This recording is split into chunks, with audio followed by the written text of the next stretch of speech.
Did you know that every healthy relationship needs moments of boredom? And what if I told you that not having boredom could secretly ruin your love life? I know, that sounds backwards. We live in a culture that worships excitement. We're taught that good partners should feel intense all the time, passionate all the time, new all the time. But real intimacy doesn't survive on constant fireworks. It survives on calm moments, ordinary nights, familiar conversations. Boredom is human, and learning to sit with it is one of the most mature skills a couple can develop. So let me ask the question you're probably already thinking. How can the lack of boredom destroy a relationship? Because when your brain never accepts ordinary moments, it starts demanding unrealistic highs. You begin to feel that anything slow, anything gentle, anything quiet must be not enough. But I need to be clear here. This doesn't mean you're supposed to let your relationship sink into a lifeless routine. Not at all. Healthy boredom is not about giving up on novelty. It's about learning to generate novelty intentionally. And that changes everything.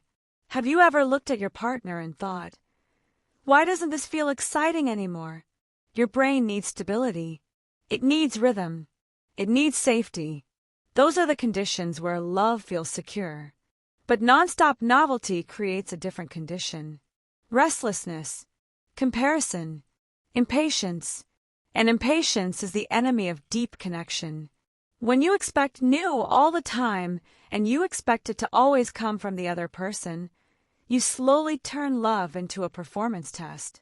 And no real human can pass that exam forever. Then digital pleasure enters the picture. Fast rewards, high stimulation, almost no emotional effort. On a screen, everything is instant. No awkwardness, no vulnerability, no need to read another person's emotions. Just dopamine, quick, easy, effortless. And your brain quietly learns. High stimulus plus low effort equals preferred path. That's why fantasy starts to feel stronger than reality. And that's why real intimacy can begin to feel boring. Let me stop and ask you something personal. When was the last time you brought something new into your relationship? Here's a truth most people never hear. Novelty and intimacy should come from both sides, but it has to start with you. Not as pressure, not as obligation, but as identity. Instead of asking, why doesn't my partner surprise me? Try asking, how can I surprise them?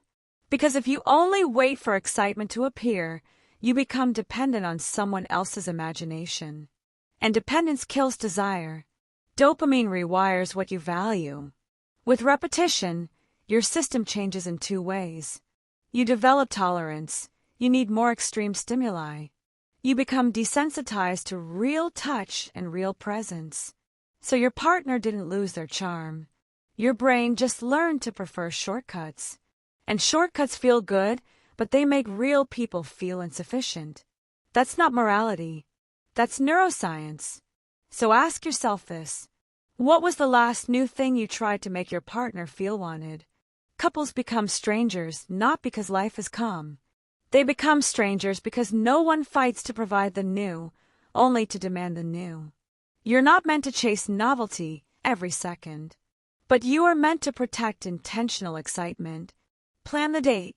Send the message. Start the touch. Create the mood. The new, that lasts is the new you choose to cultivate, not the new you impatiently require. Real intimacy grows slowly, through unhurried moments, through gentle curiosity, through hands that still explore the person they already know. Ordinary moments may feel boring to a rushed mind, but they're the soil where true desire lives. Because in the end, people need people. Running away from human affection will destroy far more of your relationship in the long run than boredom ever will. So accept calm moments and bring intentional excitement from you. Now do something simple and intentional. Comment below. When was the last time you surprised your partner? Do you agree that calm moments can be healthy? Subscribe to this channel so we can keep decoding why things work and what they're hiding. And remember, become the best version of yourself you want to leave as a legacy, especially in the way you choose to love.